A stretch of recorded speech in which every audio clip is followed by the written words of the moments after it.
Compañero David nos pregunta que dónde está la presentación de la guía paso a paso. Está en el drive que les envié. En el drive que les envié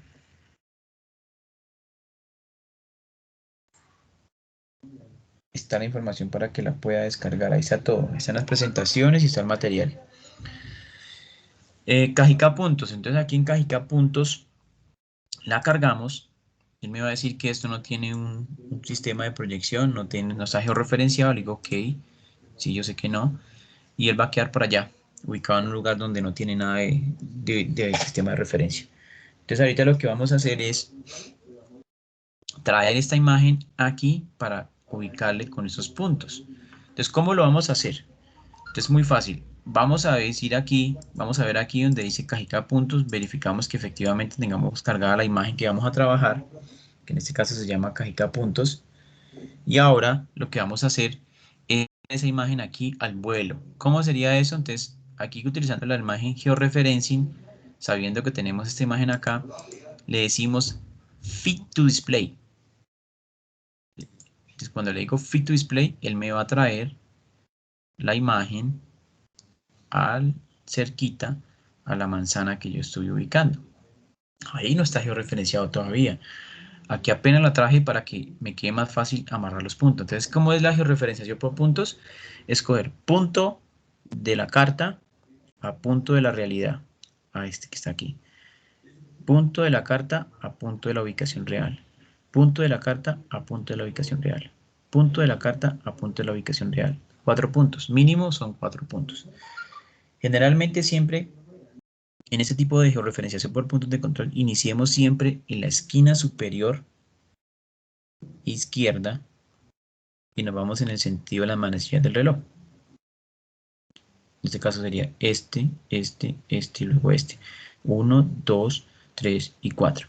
Entonces este sería el primer punto. Entonces vamos aquí a coger la herramienta de puntos de control y le vamos a decir que agregue un punto de control de aquí a acá. Entonces aquí si nos acercamos y lo que más podamos aquí, definimos que este es el punto esquinero de esta manzana, lo seleccionamos y lo vamos a llevar al punto de esta manzana. Si ustedes se dan cuenta aquí, cuando yo estoy haciendo esto, él no se me está pegando al punto de la manzana que yo definí, mire, porque el snapping no está configurado todavía para la manzana. Recuerda que nosotros hicimos una configuración de snapping hace un momento para los puntos. Esto también hay que hacerlo aquí para los polígonos. Entonces, ¿cómo lo hacemos? Si ya tienen aquí la herramienta así como la tengo yo, pueden decirle clic derecho y le dice cancel point, que cancele ese punto. Ahora vamos a venir aquí donde dice customize, toolbars, y vamos a buscar por la S snapping. Aquí tenemos el snapping, yo lo voy a agregar por aquí para que no se me siga perdiendo. Dice que está pegándose al punto, no, yo digo, no, yo necesito que se pegue ahorita al vértice.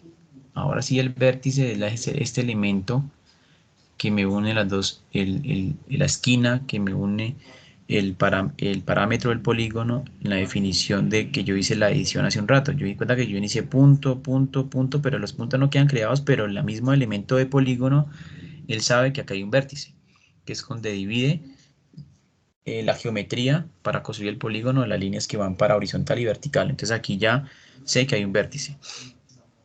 Cuando ya tenga esto snapping acá ajustado donde dice Vertex Snapping, entonces ahí mismo ya podemos venir y volver a coger ese punto y llevarlo para acá. ¿Cómo lo cogemos? Con esta herramienta de adherir Control Point, nos acercamos y vamos a coger aquí en la esquina y la vamos a llevar hacia nuestro elemento de ubicación real, que sería este, que es el elemento que tenemos como lo más ubicado. Entonces, le damos clic y él ya se va a ir ajustando hacia la manzana. Ahora vamos a venir sobre el segundo punto. Aquí hay que poner cuidado, mire, esto que está acá es el volado de la construcción del segundo piso. Vamos a coger lo que hice sobre la línea negra. Entonces venimos acá y vamos a ubicar sobre la mitad de la línea negra, que es la esquina de esa manzana. Y venimos aquí sobre el vértice y ubicamos el segundo punto. Luego venimos acá sobre el tercer punto. Generalmente esta referencia que estamos viendo acá debería ya estar hecha y más precisa. Posiblemente aquí la manzana no nos quede tan precisa por ese mismo caso. Venimos, pero esa es la metodología de hacerlo. Entonces venimos acá, cogemos el tercer punto y nos ubicamos, lo ubicamos allí y ya nos queda el último punto que sería este que está acá. Le llevamos la imagen a la referencia. Cuarto punto. Ya teniendo el cuarto punto, ya teniendo 1, 2, 3, 4, vamos a verificar el RMS que nos está botando. 0.09. Aquí me está diciendo esto que yo estoy por encima de lo permitido. Entonces, si ustedes ven acá, no estoy ni siquiera cerca a la escala 1000. Está bien sobre la escala 2000, pero es como yo estoy trabajando sobre escala 500, estoy por encima. Es decir, que esta georreferenciación que estoy haciendo no es válida y no es muy precisa. Aquí va a ser muy difícil que nos vaya a cuadrar sobre lo que dé. Tendríamos que haber trazado la manzana o la referencia de la manzana que estaba ahí mejor para que nos diera mejor ubicación, pero aquí ya nos toca trabajar sobre lo que hay. Entonces, esto es lo que hay. Aquí debería tener 0.05 como mínimo para que pudiera cumplir la georreferenciación de esta manzana por puntos de control. ¿Cómo guardamos esta georreferenciación? Lo mismo que hicimos hace un momento, acá en georreferencing, update georreferencing, y guardamos la georreferenciación.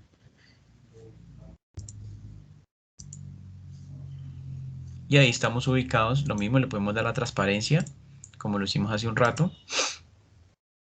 Y le decimos que nos muestre esta imagen con la transparencia para que podamos ver por debajo lo que hay de la otra imagen en la georreferenciación. Esta sería la ubicación de nuestra manzana de acuerdo a cómo lo acabamos de hacer por puntos de control. Claro, aquí sí quedó, aquí le quedó faltando un pedacito acá a la construcción. Esto quedó corrido acá. Mira acá también. Claro, esta no es tan precisa como cuando lo hicimos con la imagen inicial que lo hicimos por coordenadas. Aquí por coordenadas ya sabe uno que estamos ubicando la información correcta. Mira, aquí está más ubicadita.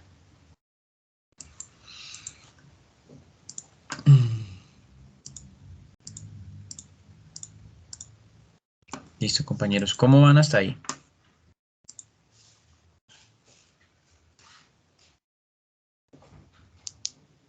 ¿Cómo vamos hasta ahí? Yo voy ahí al paso, profesor, lo que el error medio cuadrático se me dio como muy alto.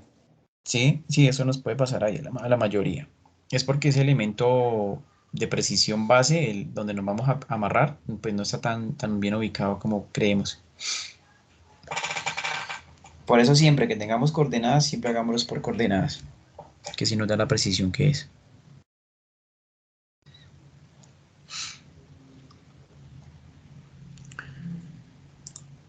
Listo, compañeros. Entonces, ya esto sería por puntos de control. Vamos a ver aquí una partecita. Acá está. Ok.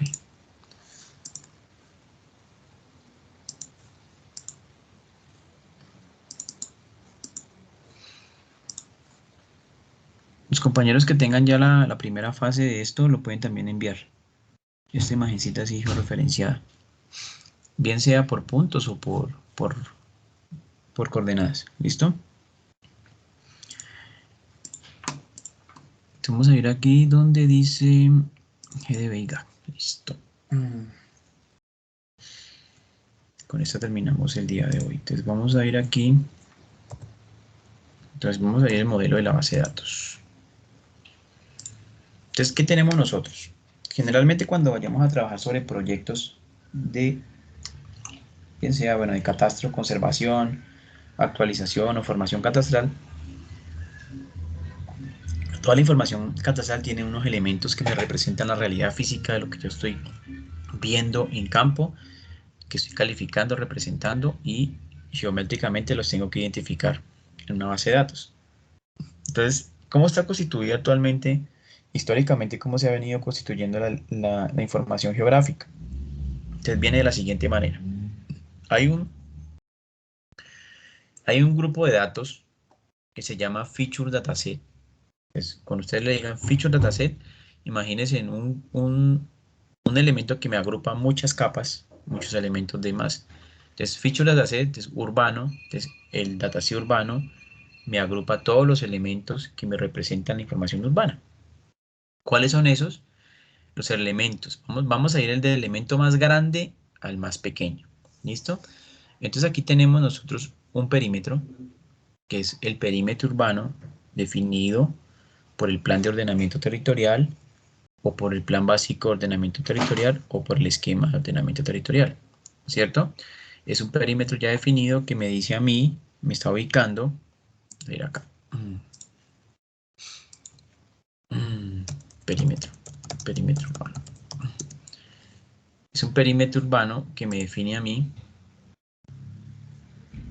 la información que hace referencia a la zona urbana de un municipio, ¿cierto? Es un elemento macro que hace parte de la zona urbana. Generalmente en los proyectos este perímetro urbano se construye al final o ya está constituido por lo que les dije, el plan de ordenamiento territorial o plan básico o el esquema que corresponda de acuerdo a la categoría del municipio y a partir de allí pues lo que hacemos es cargarlo a la base de datos. Esto nos da constitución de que la información si está dentro del perímetro es urbana, si está por fuera la información es rural para catastro. Ahí ya hay, hay otros temas de expansión urbana y otros temas que utilizan para los planes de ordenamiento territorial, pero en el catastro tenemos que nos define si es urbano o si es rural. Básicamente es eso. Entonces tenemos una capa grande de perímetro. Adicional a eso tenemos una capa grande si existe el dato de barrio, si lo tiene constituido el municipio y lo construyeron. Hay una capa grande de los barrios. Luego existe una capa que es elemento tipo polígono de los sectores catastrales. Es decir, aquí el catastro distribuye la información por sectores para el mejor manejo de los trámites catastrales, la identificación predial y la información. Entonces aquí tenemos sectores catastrales. En el caso urbanos, pues tenemos para cada municipio se define su sector urbano. Hay municipios que tienen un solo sector o hay municipios que tienen 10, 20 sectores, que es la constitución de varias manzanas que están dentro de una ubicación y eso me define un sector catastral. Luego sigue una constitución del elemento manzana, de la manzana de la que me agrupa todos los terrenos. Entonces esta manzana es esto que está acá. Ok, acá. Esto es una manzana que me agrupa todos los terrenos y que está delimitada o dividida por una vía, es decir, que no está unida. Generalmente vamos a encontrar manzanas que están unidas, las dejan como manzanas independientes. Esto es una manzana catastral, en este caso. Tenemos adicional a eso eh, la información de unos terrenos, también de tipo polígono. Entonces son los terrenos, pues como les hacía el símil hace un rato, serían los lotes de nuestras casas. Esos son los terrenos. Esos son los terrenos. Luego tenemos, adicional a esos terrenos, esos lotes, tenemos unas construcciones, ¿sí? Hay unas construcciones que corresponden a como yo se lo representé hace un momento, es el bloque completo del total de los pisos, puede ser de un piso, dos pisos, tres pisos, cuatro pisos, cinco pisos, 20 pisos, y hay unos elementos que me representan las unidades de construcción.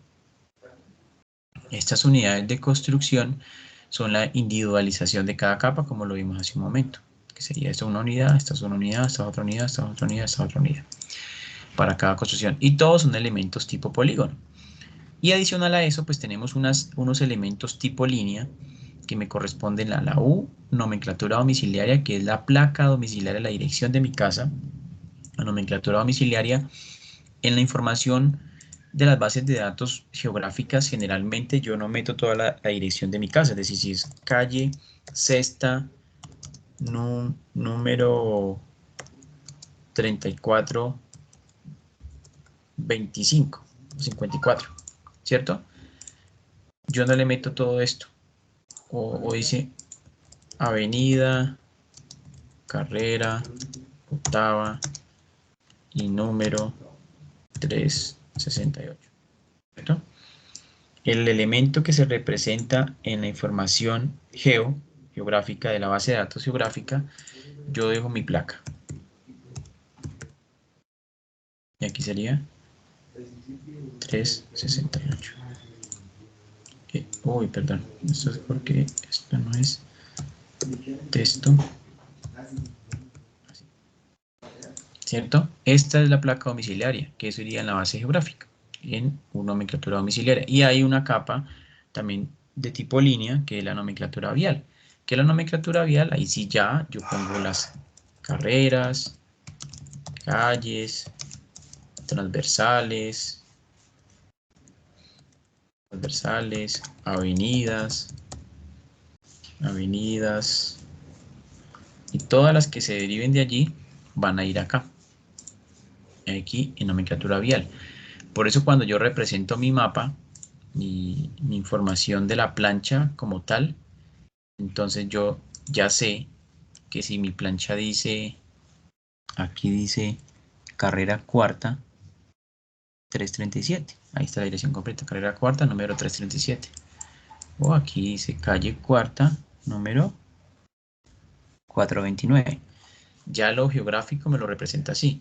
En el dato como tal de mi información de predio, mi dato alfanumérico, como lo dice el modelo LAMCOL o como están los modelos anteriores, mi predio, que mi predio si tiene una dirección, por acá, una dirección, y en esta dirección si va el dato completo de la dirección, que en este caso el modelo LAMCOL lo crean con una estructura que le da una estandarización a las direcciones para que no quede como se hacía antes o se comience como a depurar la información, que es carrera la escriben así o la escriben así, o escriben carrera con minúscula toda, o escriben carrera con la primera en mayúscula, o CRR, ¿sí? Entonces, esto lo que hacemos ahora es estandarizar las direcciones por medio de esta estructura que le dice qué tipo de dirección. Entonces, aquí en la dirección me dice que si es estructurada o no estructurada. Entonces, le digo estructurada, listo. Entonces, bueno, ¿dónde está ubicada? Inclusive se le pone un punto para ubicarla. ¿Es la dirección principal o no? Le digo sí, la principal. ¿Cuál es el código postal de su dirección? ¿Qué clase de vía? Entonces, ¿es vía principal o qué tipo de vía es? Valor de la vía. Entonces aquí vía, avenida tal. Valor de la vía tal. Letra. Sector. Ya es una estandarización para que no tengamos ese problemita que teníamos antes, que las direcciones las escribían como lo se permitía el modelo, porque el modelo es un texto y usted escribe lo que quiera ahí. Luego, después, el modelo de la base de datos tiene dentro de su estructura, perdón, aquí me dolí mucho, unas relaciones, es decir, esto es una base de datos relacional, tiene datos que si yo tengo una manzana, yo sé por relación de datos que la manzana con qué terrenos hace referencia, dentro de esa manzana ubicados qué terrenos hay, no solamente geográficamente, sino atributivamente, y asimismo con terreno con la construcción, qué construcciones hay dentro de ese terreno, o construcción con unidad, qué unidades tengo dentro de esas construcciones, y así para cada elemento yo tengo unas relaciones ya definidas.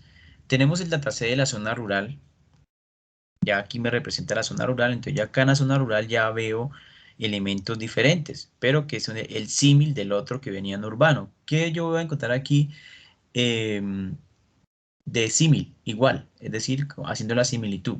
Manzanas en urbano es la agrupación de varios terrenos, en rural la vereda y la que me agrupa varios terrenos. Entonces aquí la vereda es el símil del urbano como manzana.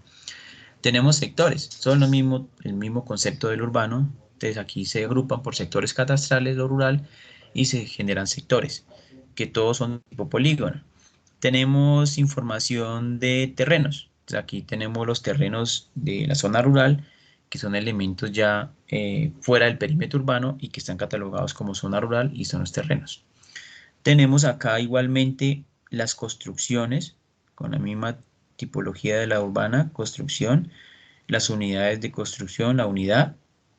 Tenemos las vías, la nomenclatura vial. Generalmente en la zona rural casi esto no está muy poblado, porque aquí estas vías no son bien diferenciadas.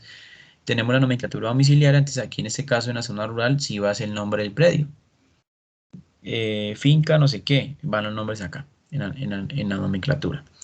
Y esto también tiene unos datos relacionados entre vereda y terreno, qué terrenos pertenecen a esa vereda, o qué terrenos o qué construcciones pertenecen a ese terreno en el caso de esta relación de terreno y construcción, o qué unidades pertenecen a esa construcción, y así para cada elemento se define una relación de datos.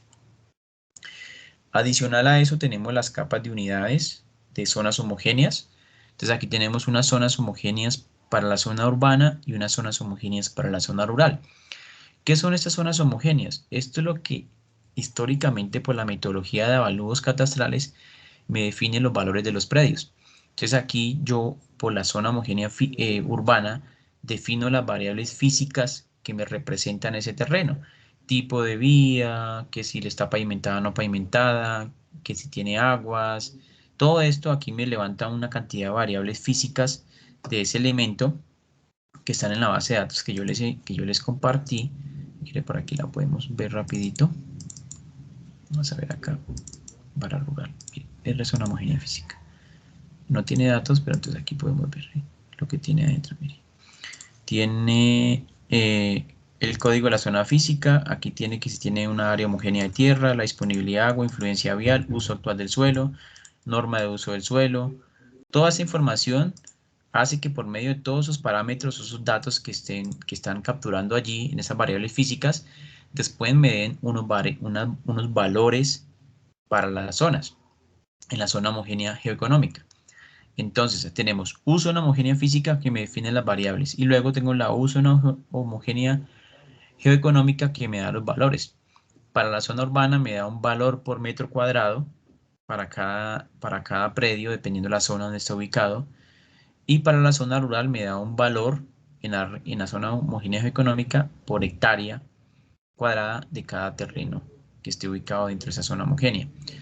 Y generalmente el modelo, lo único que se almacena al final del dato, el dato final va en uso de una homogénea física y uso de una homogénea geoeconómica. En rural, R zona homogénea física y R zona homogénea geoeconómica. Estos demás datos que están aquí son elementos que utiliza el profesional de zonas homogéneas para llegar al dato de las físicas y económicas, que no se utilizan dentro del proceso. Sí se utilizan dentro del proceso, pero al final terminan almacenándose solamente en esas dos tablas. R es una homogénea física, uso de una homogénea física, uso de una homogénea económica. R es una homogénea física y R es una homogénea geoeconómica.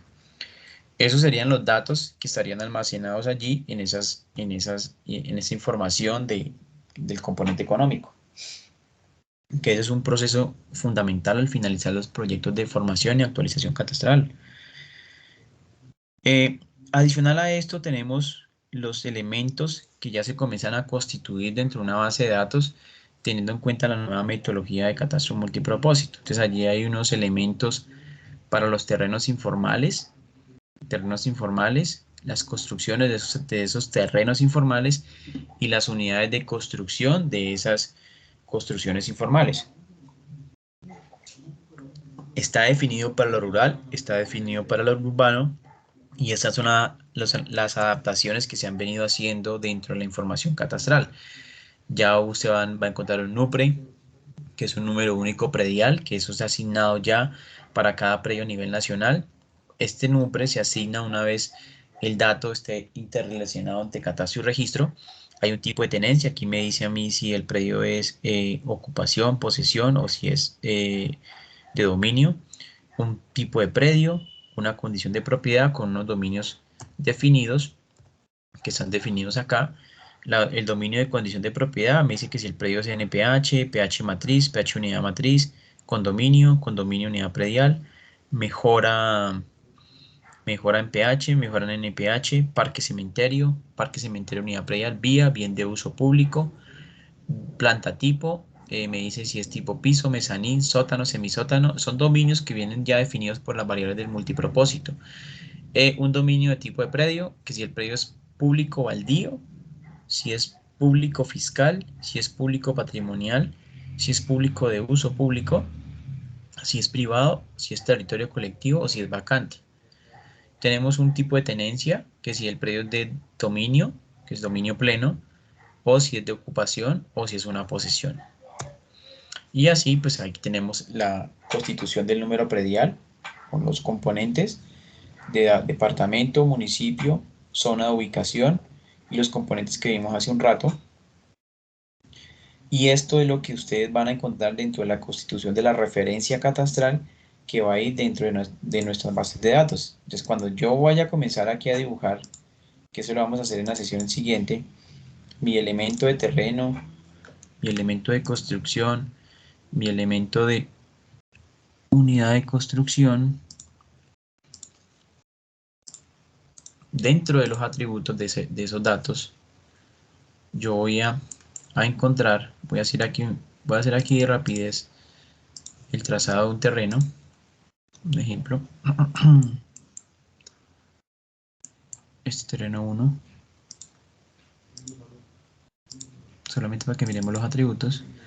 Cuando yo hago esto, en este elemento, yo voy a encontrar que este atributo, este elemento geográfico, debe tener una referencia del código, que es el código de 30 posiciones, que es este. Tengo que identificarlo, a qué departamento pertenece, a qué municipio, en qué zona está ubicado, qué sector catastral, comune barrio si tiene, bajo qué manzana está dibujado, el número del terreno, la condición del predio y los demás elementos en caso de PH o condominio. Y asimismo yo le tengo que dar la manzana donde está ubicado, el código anterior, que es el código de 20 posiciones, donde es el código del municipio donde está ubicado, si es el caso un NUPRE, una condición de propiedad, con sus respectivos dominios, un predio tipo, qué tipo de predio es, y tipo de tenencia, si es dominio, ocupación o posesión. Esos datos deben estar muy identificados con lo que se levanta en campo, debes tener correspondencia con lo que yo tengo en el componente geográfico. Es decir, si yo levanto físicamente hoy y hago el recorrido como reconocedor, tomo la fachada del predio, los atributos, el uso, calificación y demás, estos elementos de terreno y construcción deben corresponder con lo que yo ingrese por la base de datos geográfica. Básicamente, esos datos deben ir con la correspondencia que se necesita. Por eso los perfiles y el enfoque del curso es que el reconocedor sea integral. El enfoque multipropósito me dice que ya ahorita buscan mucho que el reconocedor, o sea, la persona que haga la identificación en campo también sepa hacer el dibujo. Si ustedes como reconocedores prediales tienen las dos cosas, créanme que su hoja de vida va a pesar mucho y en todos los proyectos los van a querer incluir porque son muy escasos esos perfiles, demasiado escasos. El que sabe reconocimiento no sabe digitalizar y el que sabe digitalizar no sabe reconocimiento. El que sepa digitalizar y sepa hacer reconocimiento, créanme que tiene una ganancia muy grande en esos proyectos. Compañeros, eso sería lo que teníamos para el día de hoy. Entonces no sé si les doy un tiempito para si tienen alguna inquietud, alguna observación. Los que están pendientes por la instalación del ArcGIS, recuerden que ahí está el video para hacerlo. Si no pueden, entonces me escriben al WhatsApp y yo les ayudo con la instalación. ¿Listo?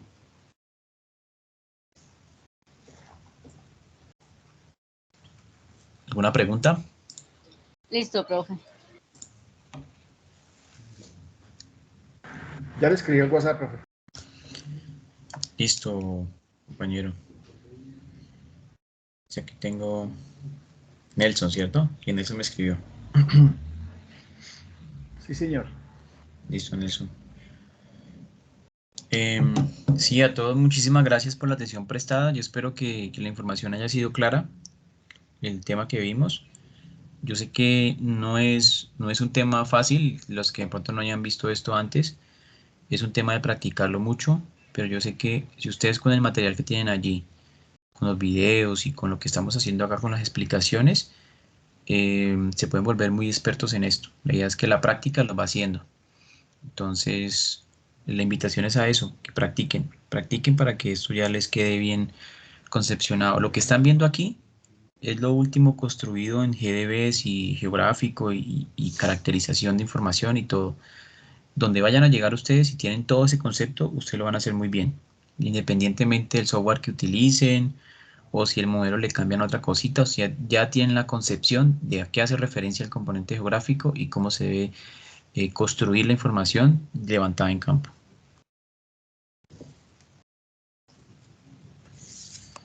Este año que viene Liga va a hacer muchos procesos. Ahí se los adelanto. Va a hacer muchos procesos de actualización, no solamente Liga, otras entidades y están inclusive viendo la posibilidad en la Liga de abrir cursos también porque está siendo muy escaso el personal para que se haga cargo de esos proyectos en esos componentes.